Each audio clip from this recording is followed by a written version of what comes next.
지난 7월 22일입니다. 인천 송도의 한 아파트에서요, 생일 파티를 하는 중에 60대 아버지가 30대 아들을 사제총으로 며느리와 두 손주가 보는 앞에서 살해한 사건이 발생했습니다. 세상이 깜짝 놀랐습니다. 피의자의 집에 또한 사제 폭탄이 시간을 또한 이게 맞춰져서 이제 발견이 되었지만 폭발이 안 됐다 해서 다행이라 이야기합니다.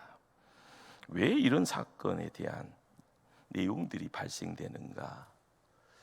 20년 전에 자주성가한게 어떻게 보면 부인과 이혼을 한 이유가 아들에게 있다라고 이렇게 주장하면서 이런 극단적인 결과를 만들어냈다라는 그런 추측이 들려옵니다.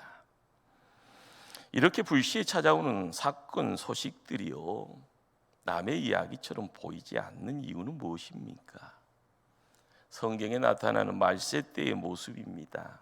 요즘 우리네의 모습과 매우 흡사합니다. 그러기에 더더욱 두렵기만 합니다. 사도 바울은 디모데후서 3장 1절 2절 말씀을 통해서 이렇게 우리에게 하나님의 말씀을 전합니다. 너는 이것을 알라. 말세에 고통하는 때가 이르러 사람들이 자기를 사랑하며 돈을 사랑하며 자랑하며 교만하며 비방하며 부모를 거역하며 감사하지 아니하며 거룩하지 아니하며. 사도 바울은 또마스 1장 21절에 또 이런 말씀을 전합니다. 하나님을 알되 하나님을 영화롭게 아니하며 감사하지도 아니하고 오히려 그 생각이 허망하여지며 미련한 마음이 어두워졌나니. 일본의 신학자 우찌무라 간조는 이런 말을 전합니다. 하나님이 인간을 저주하실 때 질병으로, 가난으로, 고통으로 저주하지 않는다. 그 마음의 감사를 빼앗는다. 감사를 잃어버리고 살아가는 게 심령의 저주다라는 이런 말을 전합니다. 우리가 하나님 은혜로 세상 삽니다. 그래서 구원받은 백성이라 복의 자리를 회복해서 해서 우리는 복 있는 사람이 되어 있습니다. 이 놀라운 이 사실, 진리입니다. 이 진리 앞에 감사하십시다. 그런데 은혜 입었어도요, 내게 주렁주렁 복의 열매들이 맺혀져 있음에도요, 내 안에 감사를 잃어버리면 행복하지 않습니다. 저 사람은 행복해야 되는데 저 사람이 행복하지 않는다라고 이야기하는 이유가 뭘까요? 이 험한 세상에서 감사를 잃어버리면은요, 내가 불평꾼이 되어지고 내가 원망꾼이 되고 맙니다. 요즘 이 시대를요, 탈종교 시대, 탈교회 시대라고 합니다. 종교도 싫고 교회도 싫다라고 합니다. 그러다 보니까요, 시대적인 조류가 포스트 모던 시대다라고 이렇게 규정을 합니다. 지금 현실에 나타난 모습 그 자체가요, 좋지 않습니다. 한국 교회의 위기임을 우리는 뼈저리게 느낍니다. 그런데 이런 상황 속에서도 성장하는 교회가 있다고 하네요. 신천지 같은 이단입니다. 그런데 성경적으로 건전한 접근의 결론이 뭔가 봤더니 오래전에 독일의 신학자 윌리엄 몰트만이 예견했던 그런 교회가 있습니다. 성경론적인 교회입니다. 성령론적 교회.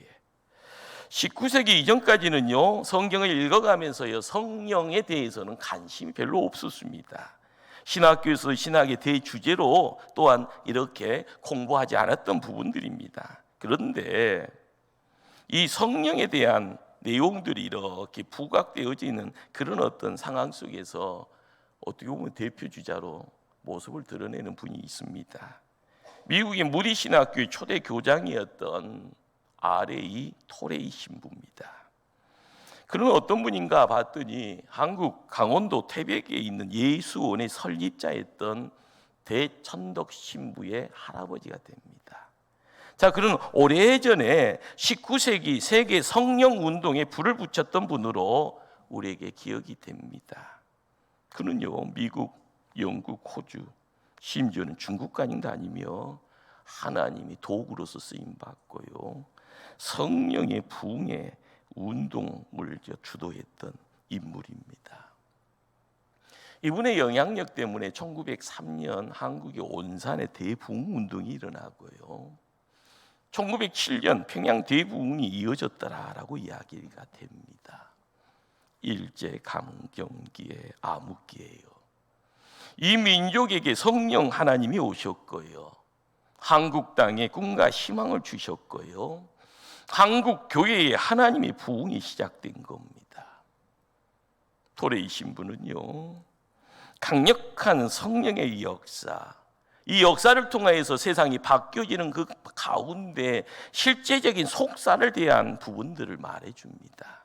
믿음의 내용들, 신앙생활에서요, 성령 충만의 중요성을 설계하면서 성령 충만은 곧 감사 충만이라 역설합니다.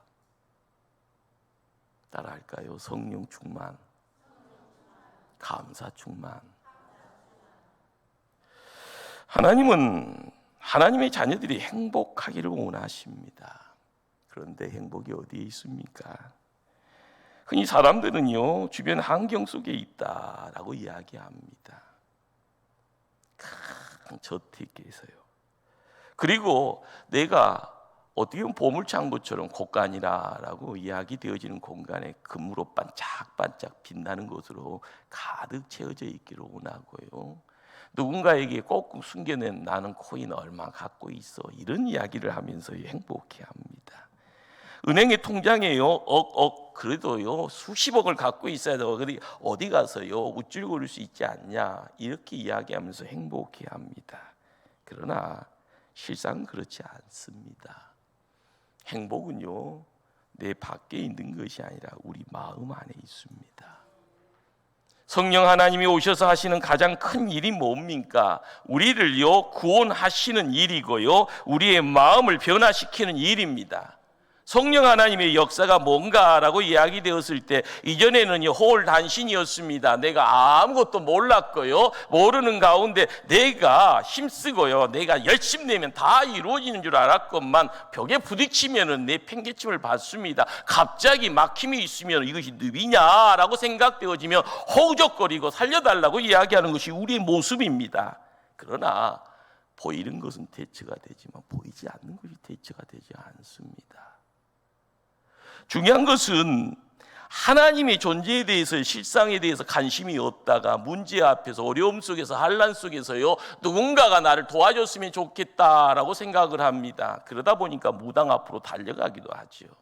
그러나 하나님의 존재 앞에서 내 삶을 맡길 때 내가 자유함을 얻고 해방됨을 얻고 그리고 나서 구원받았네 라고 이야기를 합니다. 생각해 보십시다. 누구나 어려움을 만납니다. 시간이 지나다 보면은요 환경이 꼬인다고 합니다. 그러다 보면 기도하죠. 누구에게요? 하나님에게 기도합니다. 자, 우리 편에서는 이런데요, 하나님 편에서는요 우리를 바라보면서 어떻게 하실까요? 기도의 응답의 자리를 만들기 위해서 환경을 변화시키기 전에 제일 먼저 하나님의 작업, 하나님의 터치는요 우리의 마음을 만지십니다. 생각해 보십시다. 언제 기도 응답이 됩니까? 주변 환경이 바뀌어져만요 내가 많은 것을 소유하였다고 이야기되었을 때요 아니잖아요. 우리의 마음속에 감사가 가득 쌓일 때입니다. 역으로 이야기하면은요 성령 하나님이 우리 가운데 온전하게 찾아 들어와서요 점점점점요 뭔가를 바꿔 나갈 때, 회복시켜 나갈 때요 내 안에 있는 것이 차고 넘쳐지는 그런 내용 속에서요 눈빛이 달라지고 입술의 내용에 이야기가 달라집니다. 나의 손을 통하여, 나의 발을 통하여 만져가는 모든 내용들이요 과거보다 달라지는 이 시간을 통하여서요 기뻐하고 감사하고요 누군가에게 생명을 전하는 가운데 누군가가 나 때문에 좋아함을, 기뻐함을 얻어갑니다. 그러는 가운데 우리는 알게 되죠. 감사가 뭔가라는 것을요. 그렇습니다. 신앙의 자리에 성령 충만은 곧 감사 충만입니다. 오늘 말씀 15절 말씀을 한번 제가 봉독합니다. 그런즉 너희가 어떻게 행할지를 자세히 주의하여 지혜 없는 자같이 하지 말고 오직 지혜 있는 자같이 하여. 15절 말씀을 읽다 보면 지혜가 뭔가라는 질문을 받게 됩니다. 이 시대를 살아가면서요, 꼭 학자처럼요 지혜가 뭐요? 라고 답변할 이유는 없죠. 그런데 이 지혜를 다른 말로 접근을 하면 행복이 뭐요? 라는 말로 대할 때도 큰 무리가 없습니다. 세상 살면서 성도의 지혜가 뭘까요? 성도의 지혜라는 것은 하나님을 알아가는 것이 첫째입니다. 하나님을 알아간다라는 것에서의 하나님의 실체가 내 삶 속에 가까이 있음에요 기쁨이 있습니다. 그분이 만져주니 내가 힘을 얻어서 환경이 바뀜의 내용 속에서 구원받았다라고 이야기합니다. 그분이 내 안에 들어와서 주인 되어 주실 때 느끼는 내용이 달라집니다. 문제 앞에서도 문제가 아닙니다. 어려움 속에서, 불가능 속에서도요, 내 삶의 자리에서 내 자신을 넉넉하게 지켜나갈 때 이루어진 역사가 새로워집니다. 성도에게 있어서 지혜는요 성령 충만입니다.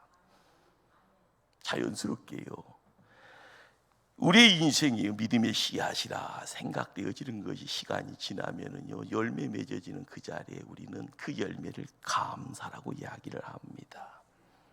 성령 충만은 곧 감사 충만입니다. 이어지는 16절의 말씀입니다. 세월을 아끼라 때가 악하니라. 우리가 알고 있는 진리는 뭡니까? 우리는 하나님 자녀가 되어 있다라는 것. 하나님은 어떤 분이십니까? 세상을 창조하신 분입니다. 그분이 우리에게 복을 주셨다라고 이야기합니다. 우리는 복에 대한 이야기를 할 때마다 항상 이야기하죠. 우리에게 허락된 돈, 건강, 기쁨, 그리고 시간을요 복이라. 그러나 복의 내용이죠. 복이라라는 것이요 움직여지는 그 가운데 복의 역사가 뭔가, 창세기 1장 28절은 우리에게 복 주셨다라고 이야기하신 그 하나님이 우리에게 생육하라, 번성하라, 충만하라, 그리고 정복하라, 그리고 세상을 다스리라 말씀합니다. 우리의 삶의 자리에 있어서요 복의 실체가 무엇인가라는 것을 알아갈 때마다 우리가 손에 쥐고 있는 돈이요, 건강이요, 직분이요, 시간, 이 모든 것은 하나님이 역사하실 때 내 것이 되어집니다. 그러기에 믿음의 자리를 지킬 때마다 꼭 인지해야 될 중요한 사실은 뭡니까? 우리는 그 모든 것을 관리하는 청직이다라는 겁니다. 내게 맡기신 분이 하나님, 나는 그거를 관리하는 청직이로 살아가는 것. 그러기에 성도의 지혜로운 삶은요 하나님이 나에게 맡긴 것을 잘 관리하는 청지의 삶을 사는 겁니다. 많은 것 맡겨서 부담스럽습니까?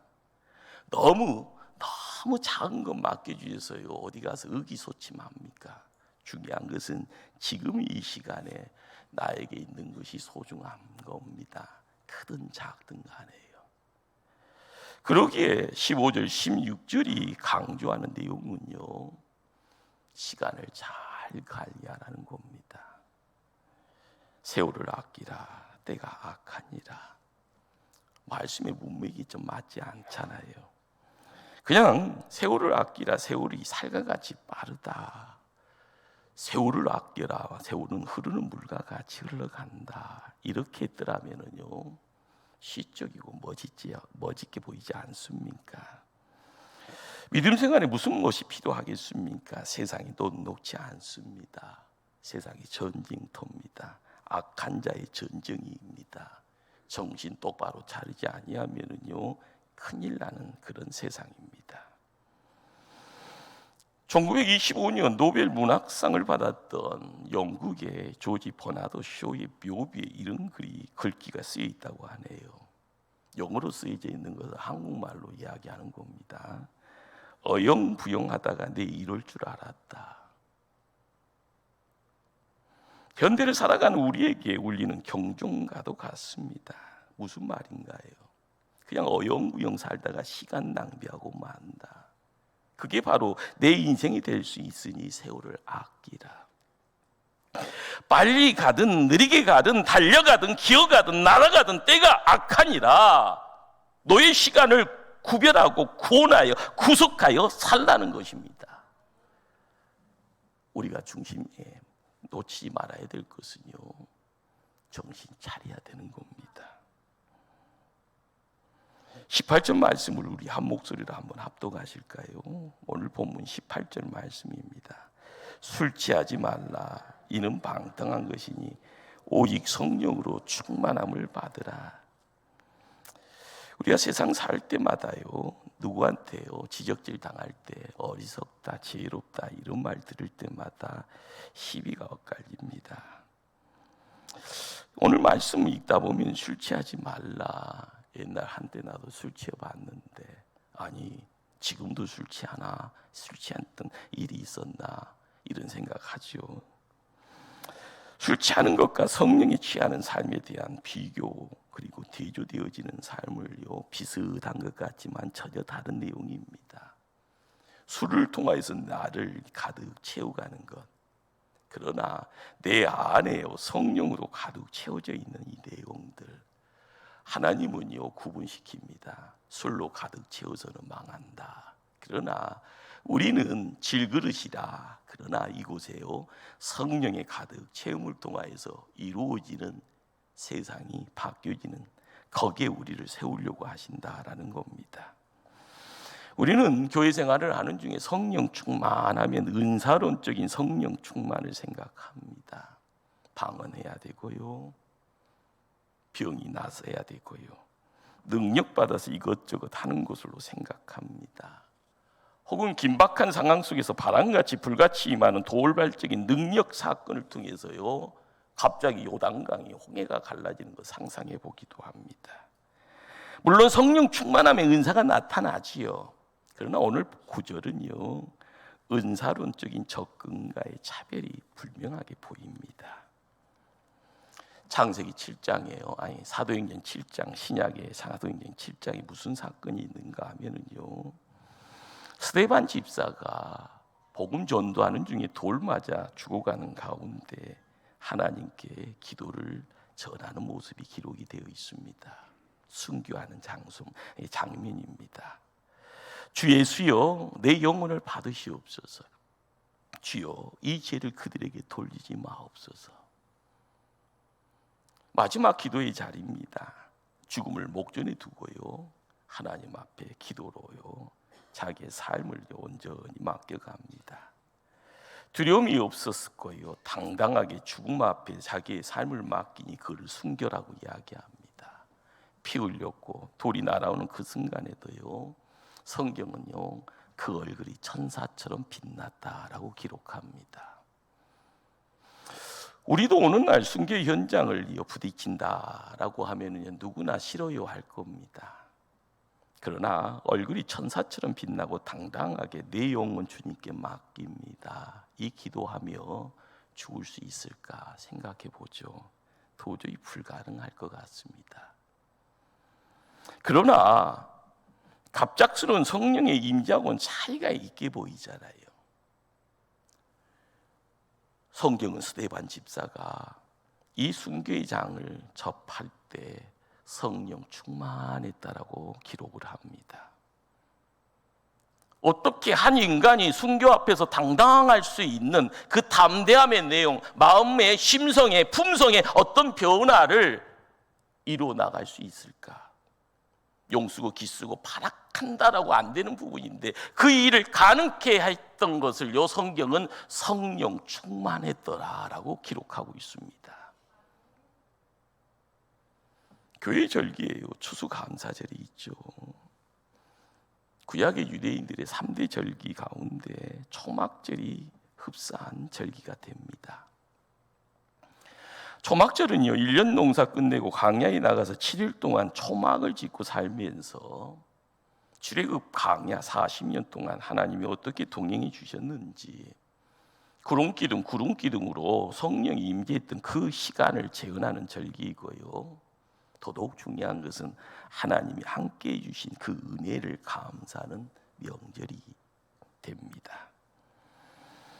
이 시대를 살아가는 우리는 추수감사절을 지난 1년 동안 무엇을 추수하고 얼마나 얻었느냐 이야기하고 잔치하는 그런 모습인데요, 초막절과의 접근이 전혀 다릅니다. 추수감사절은 추수 이전에 구원받아서 감사하고 하나님이 나를 죽이지 않고 살려주심에 대한 감사고요, 바로 내가 하나님 자녀되심에 감사고요, 내가 하나님 백성이다라는 것에 감사가 바로 그 자리입니다. 자, 그런데 예수님이 이 땅에 오셔서요, 구약의 초막절에 대한 의미가 전혀 바뀌어져 버립니다. 요한복음 7장에요, 초막절 마지막 날에 큰 감사절이 있었더라. 그런데 그 바로 명절의 끝날이 어떤 날이 되어져 있는가?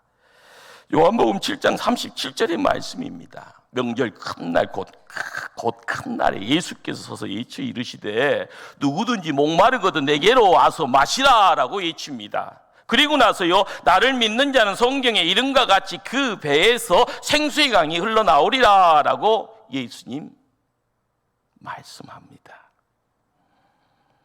추수감사절, 초막절의 마지막 순간에 한 개인의 조그만 이 배에서요, 생수의 강이 흘러나오리라 말씀하네요. 마르지 않는 생수, 인생이 아무리 어렵고 가물어도 메마르지 않는 생수의 강이 흘러나오리라 라고 이야기합니다. 우리의 삶의 자리에요, 보여지지 않는 그런 하나님의 간섭이고요, 하나님의 손길의 자리에 우리가 느껴가는 그 자리에 생수의 강이 흐르리라. 그런데 이 말씀이요, 우리에겐 실감이 되지 않습니다. 이 말씀이 이해되어지는 것은요, 그 다음 39절을 읽어가야 됩니다. 39절, 요한복음 7장 39절 말씀을 제가 읽습니다. 이는 그를 믿는 자들이 받을 성령을 가르쳐 말씀하신 것이라. 예수께서 아직 영광을 받지 않으셨으므로 성령이 아직 그들에게 계시지 아니하시더라. 꼭 기억하십시다. 추수감사절은요, 성령 임재를 통하여서요, 성령 받는 날이 됩니다. 성도에게 성령 충만의 날이 되어진다. 그래서 감사가 충만해지더라라는 겁니다. 감사가 충만할 때 성령이 충만한 겁니다. 어떻게 감사절 예배이 가능할까? 우리가 일곱째 주 절에요, 성령 임재를 통하여서요, 우리의 삶이 이제는 새로워지는 성부, 성자, 성령 하나님이요 함께하는 가운데 성령 임재를 통하여서 인생의 하반기를요, 우리가 하나님 앞에 나아가고 있습니다. 하나님은 왜 우리에게 성령으로 충만하고 말씀하실까요? 성령 충만하지 않으면 이 험악한 세상을 살 수 없습니다. 살더라도요, 감사하며 살 수 없습니다. 거기에 행복한 삶을 누릴 수 없습니다. 요즘 우리의 주변을 한번 보십시다. 지구에 찾아와 있는 기후의 위기가요, 이 지구 공동체가 누구나 피해갈 수 없게 만들어 놨습니다. 저 머나먼 나라의 이야기가요, 올해는요, 한반도 전역에 하늘에 구멍이 뻥뻥 뚫린 것처럼요, 괴물로 임하는 그 물폭탄이 한순간에, 그것도 짧은 시간에요, 사람들의 목숨까지 앗아가는 모습이었습니다. 요즘 전쟁의 이야기가요, 이쪽 저쪽에서 들려집니다. 내 자식들이 끝까지 이 지구촌에 살 수 있을까? 전쟁 없이, 아니 세계 3차 대전은 이 땅에서 발생하지 않을까? 정말 전쟁 없이 살 수 있는 그런 시간보다는요, 전쟁을 걱정하는 시간대를 살고 있습니다. 지금 세계가의 모든 것이요, 평창이 아니라 수축의 시대에 함께 살고 있습니다. 경제, 교회, 영적인 세계에서 평창 시대는 끝나고요, 수축의 시대가 되었다라는 말입니다. 우리 교회도요, 걱정이고요, 다음 세대 우리 자녀들도요, 걱정입니다. 사람이 안 모인다라는 것에서요, 결혼을 해도 얘기를 안 듣는다라는 말로 우리 주변이 정말 힘들어갑니다. 그래도 교회는 건강하게 부흥되어지면은요, 하나님의 일꾼을 통하여서 하나님 나라가 세워질 때 우리의 삶 속에서의 행복의 이야기는요, 함께 어울려 가지만 이러지도 저러지도 못하는 진퇴양난의 상황입니다. 어찌해야 됩니까? 성경에서 들려주는 굿뉴스는 무엇일까요?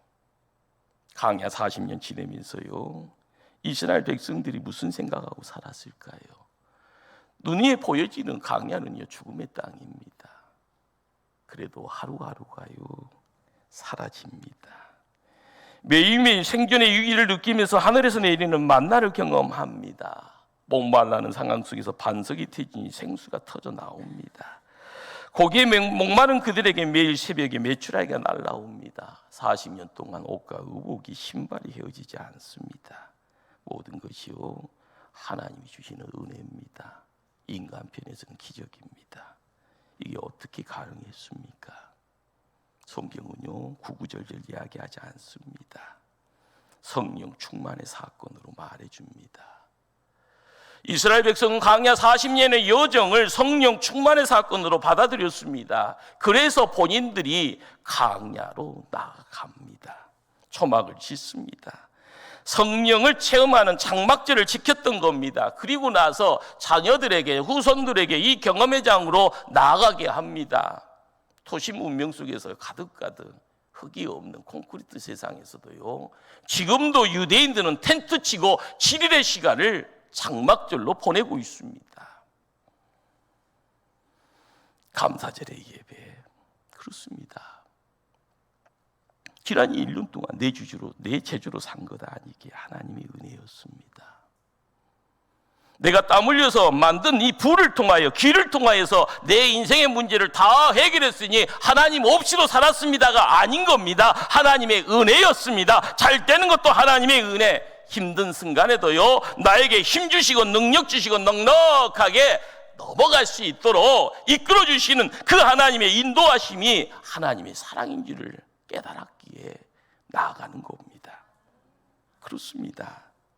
성령 충만한 자만이 이 땅에 이야기되어지는 행복이 충만케 되어지고요, 하나님이 함께하는 그 삶의 자리를 통하여서요, 문제가 검은색이 아니라 흰색으로 바뀌어질 때마다 우리는 감사가 가득가득 채워질 때, 내 주변에 있는 이들이요, 술을 더해갈 때마다 내가 있는 가정이 천국되고요, 내가 서 있는 하나님의 교회가 하나님의 천국 되어지고요, 내가 점하는 곳에 부정이 있고 불의가 있고 악이 있더라도 모든 것이 사라질 때마다 하나님의 선함의 역사가, 십자가의 역사가 되어져 우리의 삶 위에 함께할 줄 믿습니다. 오늘 본문 19절로 21절의 말씀을 한번 합독하실까요? 19절로 속절 말씀을 한 목소리로 합독합니다. 시와 찬송과 신령한 노래들로 서로 하다하며 너희의 마음으로 주께 노래하며 찬송하며 보험사의 우리 주 예수 그리스도의 이름으로 항상 아버지 하나님께 감사하며 그리스도를 경외함으로 피차 복종하라. 하나님과 함께하는 건 성령 하나님이다와 함께할 때 그 경험치가 성령의 충만이라는 고백입니다.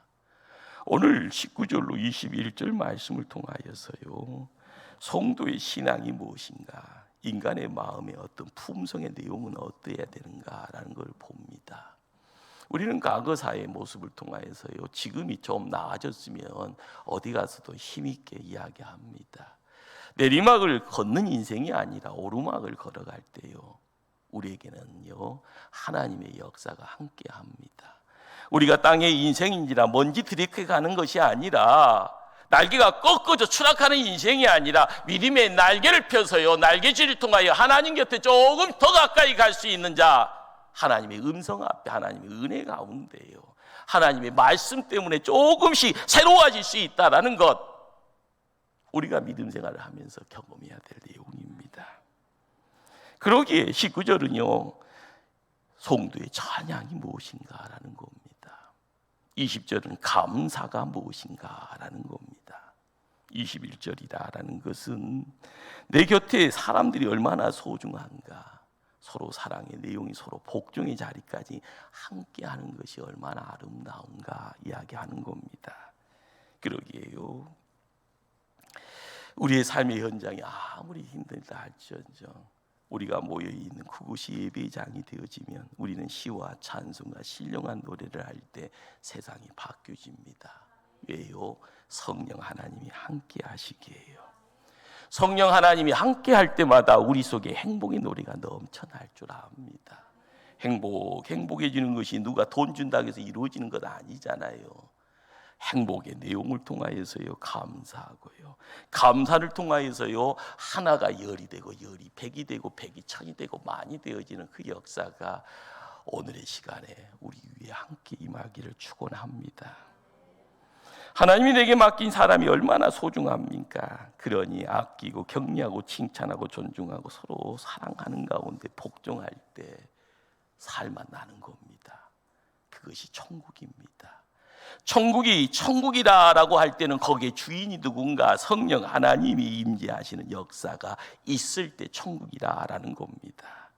그러나 주변의 사람들이 아무리 나를 향하여 불평하더라도요, 내가 든든하게요, 큰 자 되어지면, 그를 품게 되어지면 불평이요 감사로 바뀌어질 줄 압니다. 나의 가까운 지인이, 나의 배우자가 못난 문제투성이의 인물이다 할지언정 내가 성령 충만으로 인내하고 기다리고요, 사랑으로 나아가게 되었을 때 문제가 사라질 때마다 하나님 일꾼으로 바뀌어지고 하나님 나라의 일꾼으로의 자리에 선교사로 쓰임받게 될 줄 압니다.